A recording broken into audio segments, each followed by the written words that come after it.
Welcome to Classic Academy. In this lesson, we will work with algebraic expressions and understand terms, coefficients, and like terms. By simplifying expressions and substituting values, you will see how algebra helps us solve problems step by step. Let's explore these brain teasers and build strong algebra skills. Brain teasers, question number 8. Write the product form of 2 by 3x whole cube and 2 by 3x cube. Are they same? तो सबसे पहले हम 2 by 3x whole cube का product form लिखते हैं. 2 by 3x whole cube का मतलब है कि 2 by 3x अपने आप से 3 टाइम्स मल्टीप्लाई हो रहा है.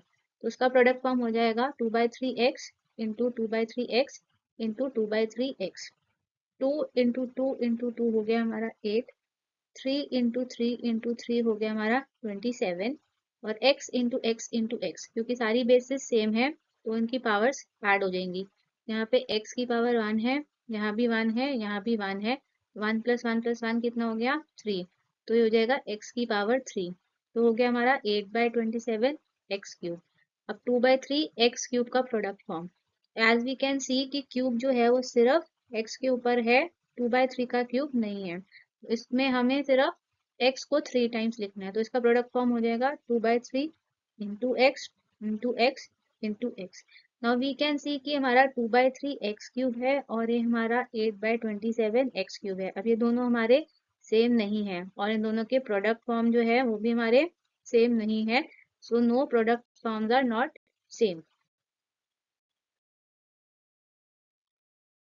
Right one example each of a. सबसे पहले है हमारा मोनोमियल. मोनोमियल वो एक्सप्रेशन होते हैं जिनके अंदर होता है सिंगल टर्म, जैसे कि 5x. इसके अंदर एक सिंगल टर्म आ रहा है और कोई टर्म नहीं आ रहा. ट्राइनोमियल जिसके अंदर होते हैं 3 अनलाइक टर्म्स, जैसे हमारा हो गया x plus 2y plus 3z. अब ये सारे हमारे अनलाइक टर्म्स हैं और इसमें कोई भी वेरिएबल हमारा सेम नहीं आ रहा है. क्वाड्रिनोमियल जिसमें होते हैं हमारे 4 अनलाइक टर्म्स, जैसे हो गया हमारा a plus b plus c plus 4. ये सारे अनलाइक टर्म्स है, ये आगे जाके सॉल्व नहीं हो सकते. बाइनोमियल जिसमें 2 अनलाइक टर्म्स होते हैं, जैसे 3x-7. 3x-7 हमारे अनलाइक टर्म्स है, आगे जाके सॉल्व नहीं हो सकते, इसलिए हमारा बाइनोमियल एक्सप्रेशन हो गया. Separate the terms of this expression. यहाँ पे एज वी नो टर्म्स हमारे एडिशन और सब्ट्रैक्शन से सेपरेट होते हैं. तो इसके अंदर पहला टर्म हो गया हमारा 3p क्यूब. दूसरा हो गया हमारा -2p स्क्वायर. तीसरा हो गया हमारा पॉजिटिव p, पॉजिटिव साइन लिखने की जरूरत नहीं है. और लास्ट हो गया हमारा -6. तो ये इसके टर्म्स हैं. Encircle the like terms. Like terms वो होते हैं जिसमें वेरिएबल और वेरिएबल का पावर जो है वो सेम हो, जैसे कि a²bc माइनस बी ए स्क्वेयर सी माइनस ए स्क्वेयर बी सी ए स्क्वेयर सी बी ए स्क्वेयर. सब में ए बी सी आ रहा है और सब में उनकी पावर्स भी सेम है. जैसे यहाँ पे a2 है, यहाँ भी a2 है, यहाँ भी a2 है, यहाँ भी a2 है, यहाँ भी a2 है. यहाँ पे 1b है, यहाँ पे b की पावर 1 है, यहाँ भी 1 है, यहाँ भी 1 है, यहाँ भी 1 है.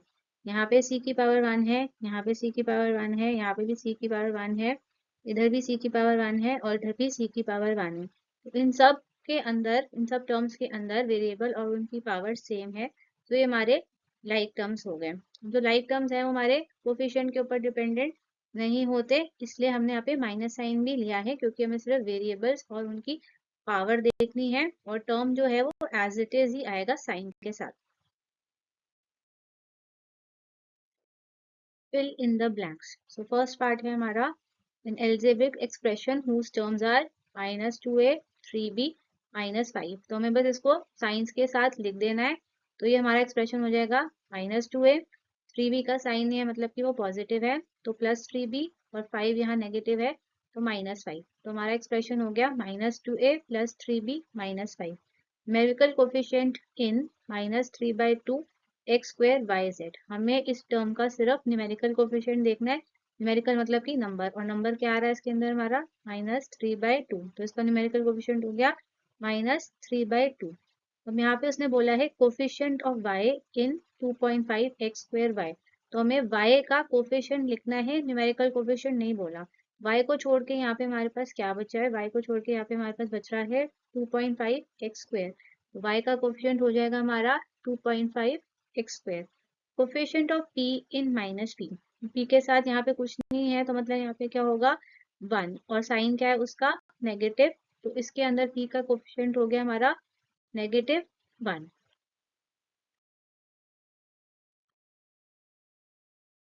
Is 2x minus 3y minus x a binomial or a trinomial expression?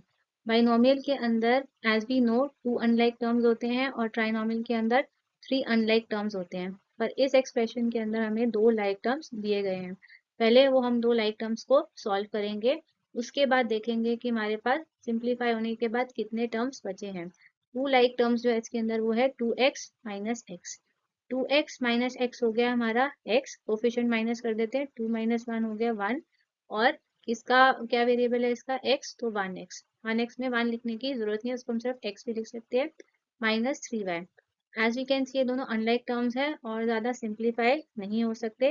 अब हमारे पास कितने टर्म्स रह गए यहाँ पे, 2 अनलाइक टर्म्स। तो 2 अनलाइक टर्म्स कौन सा एक्सप्रेशन में होते हैं हमारे, बाइनोमियल में। तो ये कौन सा एक्सप्रेशन हो गया हमारा, ये हो गया बाइनोमियल एक्सप्रेशन।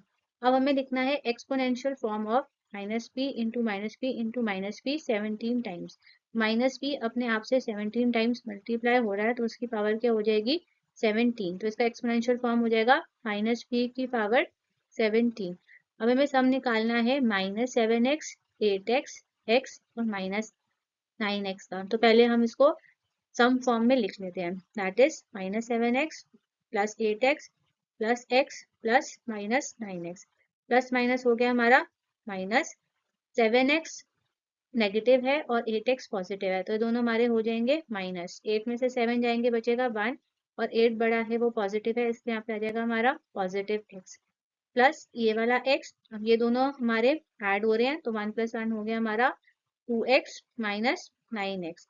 अब 9 और 2 दोनों का साइन डिफरेंट है तो ये हो जाएंगे माइनस। 9 माइनस 2 हो गया हमारा 7, और क्योंकि 9 बड़ा है हमारा और वो नेगेटिव है तो हो जाएगा -7x। तो इसका सम हो गया -7x। If we subtract -9y from -2y we get, तो हमें सब्ट्रैक्ट करना है -9y को -2y में से। तो सबसे पहले आएगा हमारा -2y, क्योंकि इसमें से हमने सब्ट्रैक्ट करना है -9y। माइनस माइनस हो गया हमारा प्लस। जब 9 और 2 दोनों का साइन डिफरेंट है तो दोनों हो जाएंगे माइनस। 9 में से 2 जाएंगे बचेगा हमारे पास 7, क्योंकि सेकेंड लास्ट स्टेप में 9 हमारा पॉजिटिव है, इसलिए +7y। तो इसका आंसर हो गया हमारा +7y। Evaluate a minus 4b plus 2 if a is 2 and b is 1। तो हमें यहाँ पे a की जगह 2 पुट करना है और b की जगह क्या पुट करना है 1। तो यहाँ पे a की जगह हम पुट कर देंगे 2, 4b का मतलब हो गया 4 इंटू b, और b क्या हम पुट करना है हमने 1, तो हो जाएगा 4 इंटू 1 और प्लस 2। 2 4 इंटू 1 हो गया हमारा 4, तो ये हो जाएगा हमारा 2 माइनस 4 प्लस 2। 2 प्लस 2 हो गया हमारा 4, एंड 4 माइनस 4 हो गया हमारा 0। तो इसका आंसर हो गया हमारा 0।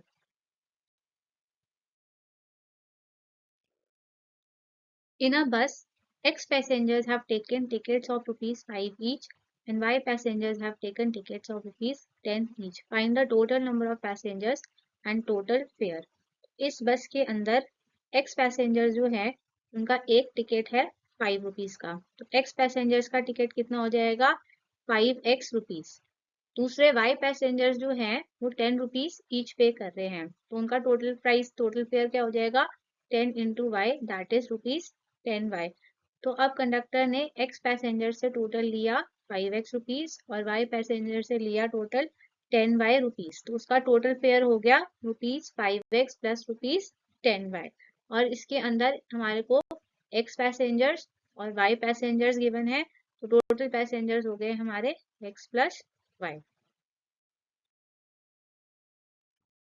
On a particular day, X ladies were traveling in ladies compartment of metro rail and Y people in other compartment from station A to station B. If 10 passengers from other compartment and 15 passengers from ladies compartment got down in between, तो हमें algebraic expression लिखना है for the number of passengers left at station B.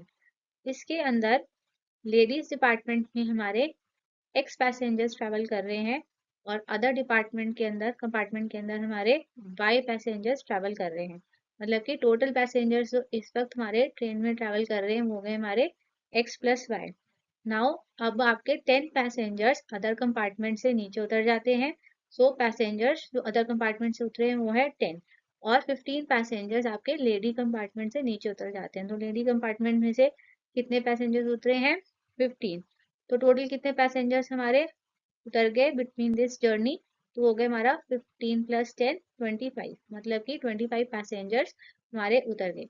अब अगर train में पहले हमारे x plus Y passengers थे और अब 25 पैसेंजर्स उतर गए हैं, तो स्टेशन बी पहुंचते हुए कितने पैसेंजर्स रह गए? तो होगा हमारा total number of passengers minus passengers who got down. तो टोटल पैसेंजर्स कितने थे हमारे? x प्लस वाई, और नीचे कितने उतर गए हमारे? 25। तो इसको अगर हम पहले वाले पैसेंजर्स में से माइनस कर देंगे तो हमें मिल जाएंगे कितने पैसेंजर्स हमारे पास रह गए। तो हमारा एक्सप्रेशन हो गया x plus y minus 25।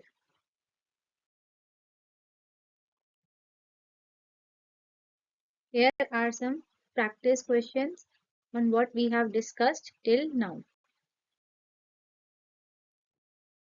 More practice questions on what we have discussed till now. Why don't you try to solve these and get perfect in this chapter? Dear students, this is the end of today's lesson. In the next video, we will begin working on a new chapter, linear equations. So stay tuned and keep practicing. I hope you have learned something new, you understood it with joy, and now it's time to say bye with a smile. See you next Monday for more fun and learning.